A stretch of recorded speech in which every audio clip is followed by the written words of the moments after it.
आप भूल जाते हैं संजय राउत जी कि जो शिवसैनिक विधायक गुवाहाटी में पड़े हुए हैं वो पूजनीय बाला साहब ठाकरे के सच्चे भक्त हैं। संजय राउत जी कह रहे हैं कि हम सड़क पे लड़ाई लड़ेंगे। आप सड़क पे लड़ाई लड़के क्या करेंगे? आप उनको मारेंगे? क्या करेंगे? गुंडागर्दी करेंगे। अगर आप सड़क पे लड़ना जानते हैं तो वो भी लड़ना जानते हैं। इसका सबसे बड़ा कारण है राज ठाकरे जी। हमारी विचारधारा को चोट पहुंचा के धोखा दे के ये मुख्यमंत्री बने हुए हैं। एहसास हो गया उन तमाम विधायकों का जो एकनाथ शिंदे के गुट में बैठे हुए हैं। ये फेविकॉल की सरकार नहीं है कि फेविकॉल लगा दिए चिपक के बैठ गए कि हम तो हटेंगे नहीं, 50 साल तक ऐसे ही राज करेंगे। जो कुछ हो रहा है इसमें शिवसेना की अंदरूनी कला है। हमारी बातें क्यों नहीं सुन रहे हैं? हमारी बात है कि आप एनसीपी कांग्रेस से दूर होइए और बीजेपी के साथ सरकार बनाइए। नमस्कार, मैं हूं केशव मालान और महाराष्ट्र की सियासत में फिलहाल शहमात का खेल जारी है। लेकिन भले ही उद्धव ठाकरे ने सीएम आवास को खाली कर दिया हो, लेकिन मातोश्री पहुंचने के बाद में अभी तक इस्तीफा देने का भी विचार नहीं है। इसी मुद्दे पर हमारे साथ बातचीत करने के लिए मौजूद हैं आज वेद तिवारी जी। बहुत स्वागत है आपका तिवारी जी। लेकिन बड़ा सवाल, संजय राउत ने कह दिया है ज़्यादा से ज़्यादा क्या होगा, सत्ता चली जाएगी। उनको लग रहा है कि सत्ता चली गई है और ज़्यादा से ज़्यादा नहीं।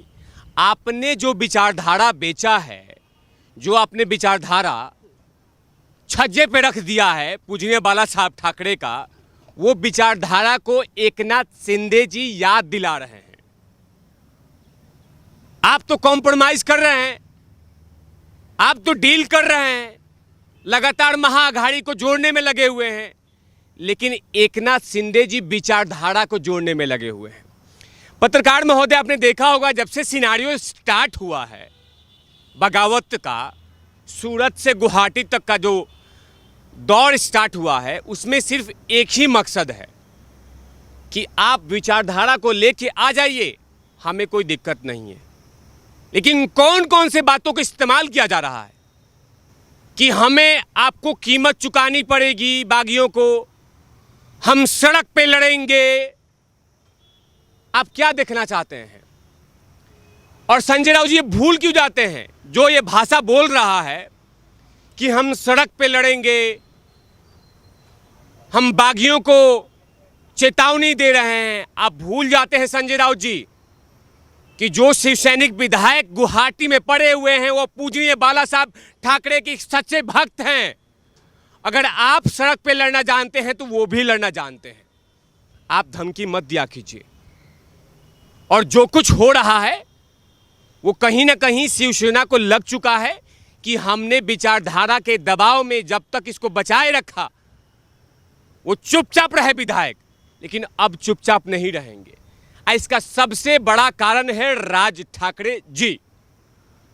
राज ठाकरे कुछ ऐसे बयान आए हैं कुछ दिन महीने पहले में, जिसमें शिवसेना को लगा है उन विधायकों को जो ग्राउंड जीरो पे जाने वाले हैं उद्धव ठाकरे कि कहीं ना कहीं हमारी विचारधारा को चोट पहुंचा के धोखा दे के ये मुख्यमंत्री बने हुए हैं।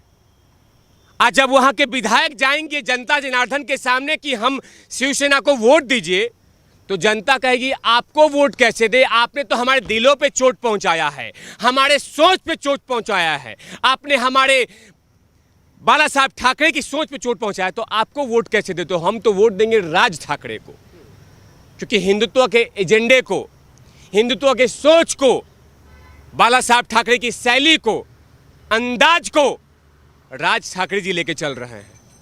अब वो कहीं ना कहीं एहसास हो गया उन तमाम विधायकों का जो एकनाथ शिंदे के गुट में बैठे हुए हैं कि सत्ता आती है जाती है, वो सबको पता है।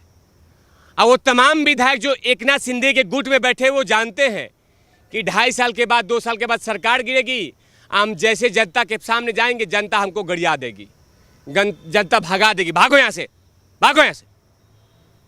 हमने बाला साहब ठाकरे के सिद्धांतों को वोट किया था, आज तुम लोग बना दिए महाअघाड़ी। वैसे पार्टी को वोट दे हम क्या नाम है सरकार बना लिया जो दाऊद के साथ संबंधों को धंधा चला रहा है नवाब मलिक। आप उस पार्टी को सपोर्ट कर रहे हैं जहां पे 100 करोड़ का गबन किया जा रहा है, जनता जनार्दन का पैसा लूटा जा रहा है। हमने वैसी सरकार नहीं बनाई थी, हमने देवेंद्र फडणवीस के नेतृत्व की सरकार के वोट किया था। तो उन विधायकों को एहसास हो रहा है, इसीलिए धीरे धीरे आंकड़ा बढ़ रहा है। आप तो इंटेलिजेंट पत्रकार हैं। सूरत से ये दौड़ स्टार्ट हुआ था, मामला 25-26 का था, 25-26 का था, धीरे धीरे धीरे धीरे धीरे करते करते 42 तक पहुंच गया, 50 तक पहुंच गया। आज सब देख रहे हैं आप ना कि जितने विधायक एकनाथ शिंदे से मिल रहे हैं वो सारे एकदम हैप्पीनेस मूड में मिल रहे हैं। वो जान रहे हैं कि जो एकनाथ शिंदे की बातें हैं वो बाला साहब ठाकरे सिद्धांतों को फॉलो कर रहा है। और वो लगातार चीख चीख के कह रहे हैं एकनाथ शिंदे कि हम कहीं पे, हमें सत्ता का लालच नहीं है। क्योंकि उद्धव साहब अभी कुछ दिन पहले ही कहा था, एक इमोशनल कार्ड खेला था कि मैं अभी पद से इस्तीफा दे दूंगा, मैं मुख्यमंत्री नहीं रहूंगा, मैंने वर्षा खाली कर दिया है, मैं मुख्यमंत्री आवास खाली कर चुका हूं, आप बन जाइए मुख्यमंत्री। लेकिन उन्होंने कहा कि नहीं नहीं नहीं नहीं नहीं नहीं, हम जिस चीज़ से पीछे जा रहे हैं उसी को आप बोल रहे हैं। हमारी बातें क्यों नहीं सुन रहे हैं? हमारी बात है कि आप एनसीपी कांग्रेस से दूर होइए और बीजेपी के साथ सरकार बनाइए, क्योंकि हमारी विचारधारा मैच करती है, हमारी सोच मैच करती है। जनता ने प्रचंड बहुमत दिया था भाजपा को और शिवसेना के अलायंस को, लेकिन आपने ऐसा नहीं किया। और आजकल सुना होगा, आप तो इंटेलिजेंट पत्रकार हैं, आपके सोशल मीडिया पे काफ़ी सारे खबरें आ रही होगी कि मोदी जी लोकतंत्र का हत्या करवा रहे हैं, मोदी जी लोकतंत्र का गला घोट रहे हैं, अमित शाह जी पीछे से हवा दे रहे हैं। ऐसे बहुत सारे खबरें चल रही है। लोकतंत्र की हत्या तो तब हुई थी जब भाजपा शिवसेना के अलायंस पे चोट पहुंचा के, उस अलायंस को गला दबा के और आप महाअघाड़ी सरकार बनाया था। वो सरकार बनाया था जहां पे 100 करोड़ का गबन हो रहा है, जहां मुकेश अंबानी घर के सामने प्लांट किया जा रहा बम, जहां वहां वो सरकार बनाया था कि अवैध संपत्ति, अचूक संपत्ति की जा रही है। दाऊद की संपत्ति को पहले ब्लैक किया जा रहा है, फिर व्हाइट किया जा रहा है, उसको बेचा जा रहा है। इस सरकार को वोट किया था। वो तमाम शिव सैनिक जो एकनाथ शिंदे के गुट में हैं, उनको एहसास हो गया है कि राज्यसभा के चुनाव के पहले बीएमसी का सबसे बड़ा चुनाव है महाराष्ट्र में, और वहां पे अगर शिवसेना धोखा खाई, औंधे मुंह गिर गई, तो पूरे महाराष्ट्र से जाएगी। तो बेहतर है कि संभल जाएं, बेहतर है कि उद्धव जी को आईना दिखाएं कि उद्धव जी, ये सरकार जो है मुख्यमंत्री का, ये आता है जाता है। आदरणीय अटल बिहारी वाजपेयी ने कहा था कि सत्ता आती है जाती है, लेकिन विचारधारा पे कोई सवाल नहीं होने चाहिए। अब वही एकनाथ शिंदे जी कर रहे हैं कि उद्धव जी आप संभालिए, आपको जवाब जनता के बीच जाके देना है। ये जो महाअघाड़ी बनी है 50 साल के लिए नहीं बनी है। ये फेविकॉल की सरकार नहीं है कि फेविकॉल लगा दिए, चिपक के बैठ गए कि हम तो हटेंगे नहीं, 50 साल तक ऐसे ही राज करेंगे। नहीं नहीं नहीं नहीं नहीं, महाराष्ट्र की जनता जनार्दन को जवाब देंगे। इसका जीता जागता उदाहरण 2 पत्रकार महोदय साबित कर दिया है। राज्यसभा के चुनाव में देवेंद्र फडणवीस के समर्थन में कितने सारे वोटिंग हुए। विधान परिषद में 106 का आंकड़ा भारतीय जनता पार्टी के पास है, 134 लोगों ने समर्थन किया। वो जानते हैं कि भारतीय जनता पार्टी को बचाओ, वही है जो महाराष्ट्र की जनता जनार्दन की सेवा कर सकती है। ये तो मेवा के लिए आए हैं पत्रकार महोदय। इसकी पहली लिस्ट है, आपने देखा होगा। सबसे बड़ा मेवा के हैं अनिल देशमुख जी, शरद पवार के सब खासम खास।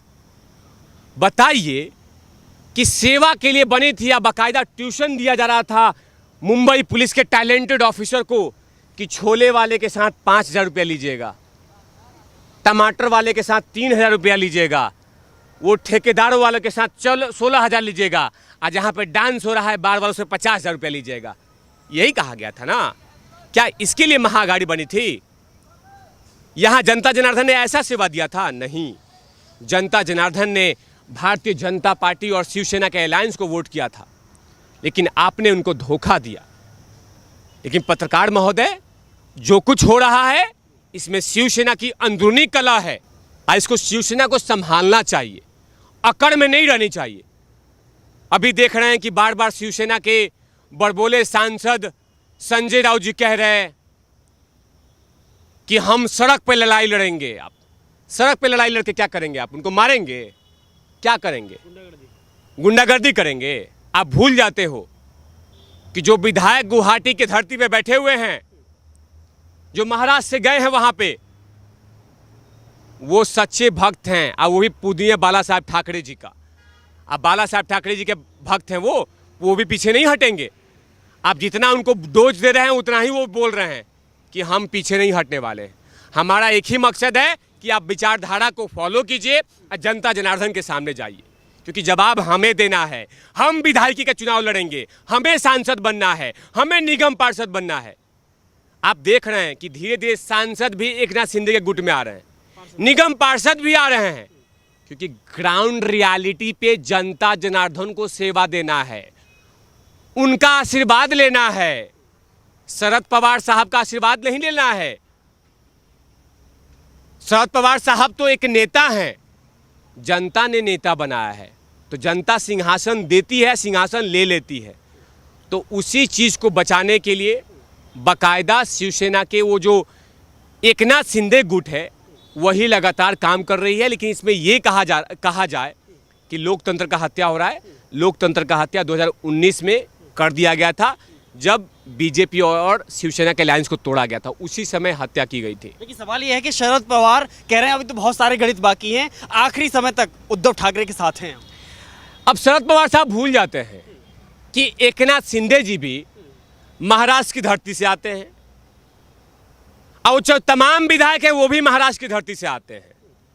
शरद पवार साहब एनसीपी में माहिर होंगे, महाराष्ट्र की राजनीति में माहिर हैं, तो एकनाथ शिंदे जी भी महाराष्ट्र की राजनीति में माहिर खिलाड़ी माने जाते हैं। अगर आप एक चाल चलेंगे तो वो दो चाल चलेंगे, और आप जितना तिगड़म खेलेंगे, जितना पाखंड खेल खेलेंगे, तो उसमें भी बहुत सारे ऐसे खिलाड़ी हैं एकनाथ शिंदे के गुट में जो आपके साथ खेल खेल सकते हैं। इसमें शरद पवार साहब को नहीं बोलना चाहिए था। आपने कहीं देखा एक भी एकनाथ शिंदे ने कांग्रेस पे हमला बोला है? आपने कहीं देखा कि एनसीपी पे कुछ भी बोला है?